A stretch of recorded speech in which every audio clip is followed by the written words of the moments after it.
Uh, Welcome, friends. Now we'll discuss about the relation between reciprocal lattice and a direct lattice. We have discussed the concept of the reciprocal lattice, and we have also seen how to construct the reciprocal lattice in one dimension and construction of reciprocal lattice in two dimension. That we have discussed, and we have extended the construction of the reciprocal lattice in three dimension, and we have seen that reciprocal lattice point in three dimension is represented by a vector which we call it as sigma hkl star, or we can call it as vector z is equal to h a star plus k b star plus l c star. That we have discussed. Now we'll see the relation between the reciprocal lattice and a direct lattice. What is the exact relation between the reciprocal lattice and a direct lattice that we are going to study now? It is also called as vector representation of reciprocal lattice. So for that, let us consider a parallelepiped formed by three vectors. So suppose these are this is a parallelepiped formed by these three vectors. This is the vector A, this is vector B, and this is suppose vector C, and O is any point. We call it as a reciprocal. We call it as a origin. Now let us consider two planes which are parallel to each other. I have shown this plane which is shaded, and this above plane is also parallel to the to this plane. So these two planes are parallel to each other. Now we know the construction of the reciprocal lattice.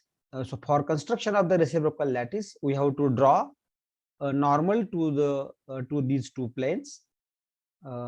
So the normal can be drawn somewhat like this. Suppose this is the normal, and n is the unit vector along this normal. So first step is to draw the normal, and we have shown the normal to the two planes. And second step is we have to draw the reciprocal lattice point at a distance equal to reciprocal of interplanar spacing corresponding to these two planes.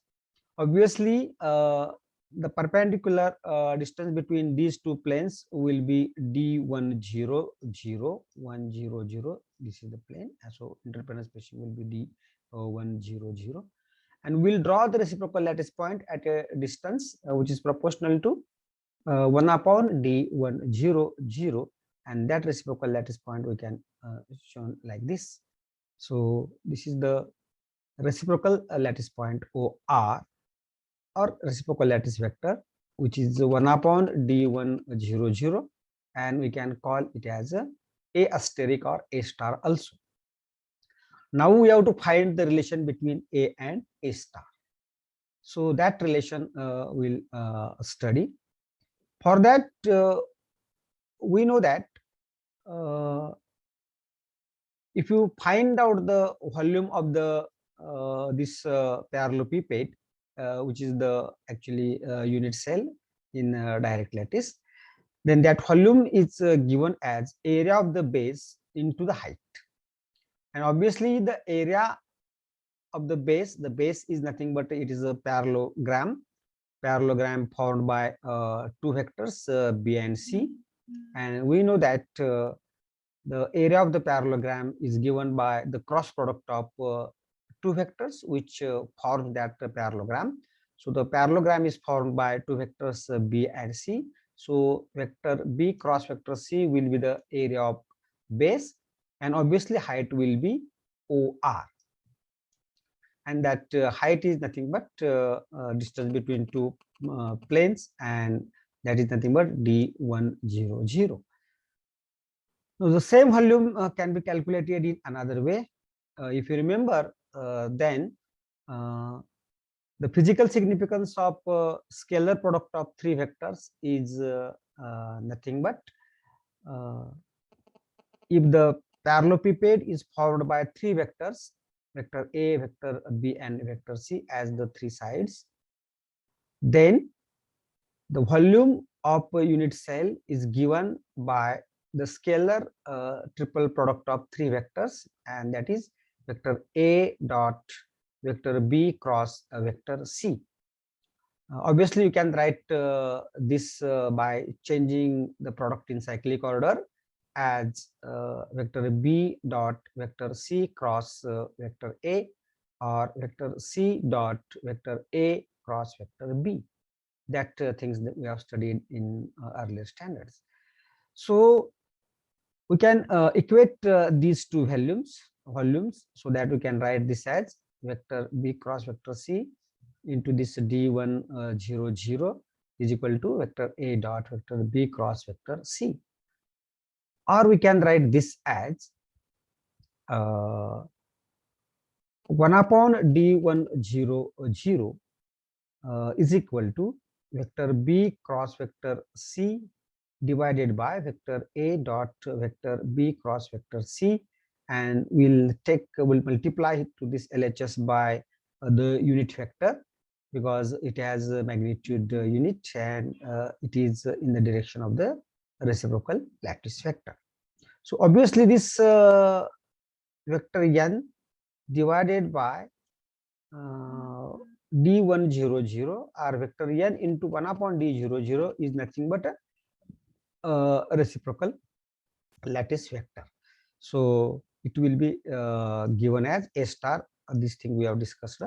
So this is nothing but A star is equal to vector B cross vector C divided by vector A dot vector B cross vector C. So this is the simple relation between the reciprocal lattice vector and direct lattice vectors. So this is the relation between A star and vector A, vector B, and vector C. Similarly, you can draw a normal to the planes formed by the vectors B and A, and you can write the expression for the reciprocal lattice vector. So in general, we can write the reciprocal lattice vector. This is B star is nothing but vector C cross vector A divided by vector A dot vector B cross vector C. That means B star will be given like this, and C star is nothing but vector A cross vector B divided by vector A dot vector B cross vector C. So this is very simple method to obtain the relations between the reciprocal lattice vector and direct lattice vector. Now here we can see from the figure that A star is normal to B and C, and therefore the dot product between them means A star dot B is equal to vector is equal to A star dot C is equal to 0, because the angle between these two is 90 degree, and as per definition of the dot product of two vectors, it will equal to 0. Similarly, B star is normal to A and C, therefore the dot product between B star and A is equal to dot product between B star and C, and it is equal to 0. And C star is also normal to A and B, therefore the dot product between C star and A is equal to dot product between C star and B is equal to 0. So that is how one can develop the relations between A star, B star, C star, and A, B, C, and dot product like this.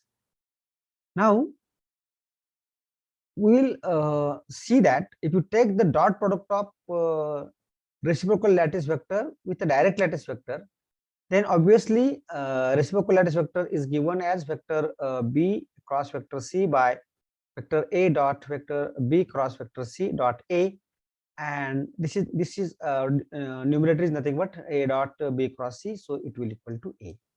Similarly, we can show that vector B star dot vector B is equal to 1, and vector c star dot vector c is again equal to 1. But if you take this vector a star dot vector a, and that comes to equal to 1, means a star and a are parallel to each other. That means the angle between them will be 0. Then and then only that dot product will equal to 0 as per the definition. But this will be true only if we have the planes which are perpendicular to the axis, somewhat like this. So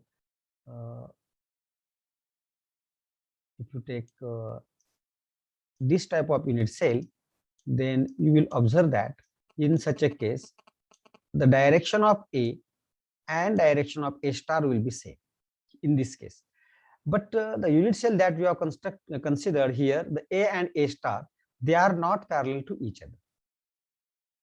If you look at this diagram, they are not exactly parallel to each other, and therefore it can be proved that vector A star dot vector A, it can be proved that vector A star dot vector A, these are vectors, these are vectors, is equal to 2 pi.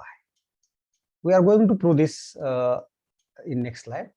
That means if you take the dot product of reciprocal lattice vector with a direct lattice vector, it is equal to 2 pi, and hence it is observed that, or it can be proved that this vector A star is represented as 2 pi. This term is multiplied by 2 pi. So this 2 pi into vector B cross vector C by vector A dot vector B cross C. Similarly, you can write B star is equal to 2 pi multiplied by vector C cross vector A by vector A dot vector B cross C, or C star is equal to 2 pi multiplied by this vector A cross vector B by vector A dot vector B cross vector C. So in this way, one can develop the relation between the reciprocal lattice vectors and a direct lattice vector. But one thing is to be remembered, that here a crystal lattice in a direct lattice, it is a real lattice and it is in ordinary space. That is the space defined by the 3 coordinates. So it is a ordinary space. In ordinary space, we can represent the crystal lattice. But remember that the reciprocal lattice is a lattice in a reciprocal space, and it is called as a K space. It is also called as a momentum space, because momentum is given as P is equal to H cross K, and K is nothing but 2 pi by lambda. So it is also called as a momentum space, or it is called as a reciprocal space. It is also called as a Fourier space. So reciprocal lattice is represented in a Fourier space or K space or momentum space, and a wave vector is always drawn in a K space. Now we'll see the relation between the reciprocal lattice vector and direct lattice vector, as we know that the reciprocal the lattice point in direct lattice is given as, we have discussed this in earlier lecture, vector t is equal to n1a plus n2b plus n3c.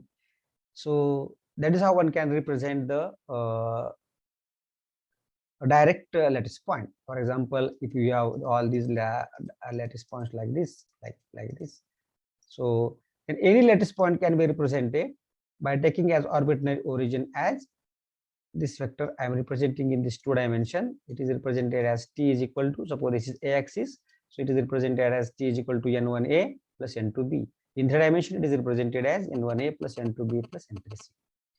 Also, we have seen that the reciprocal lattice point is given as vector z. It is also called as sigma hk star is equal to ha star plus kb star plus lc star, where hk, l are the Miller indices of the crystal planes which are parallel to each other.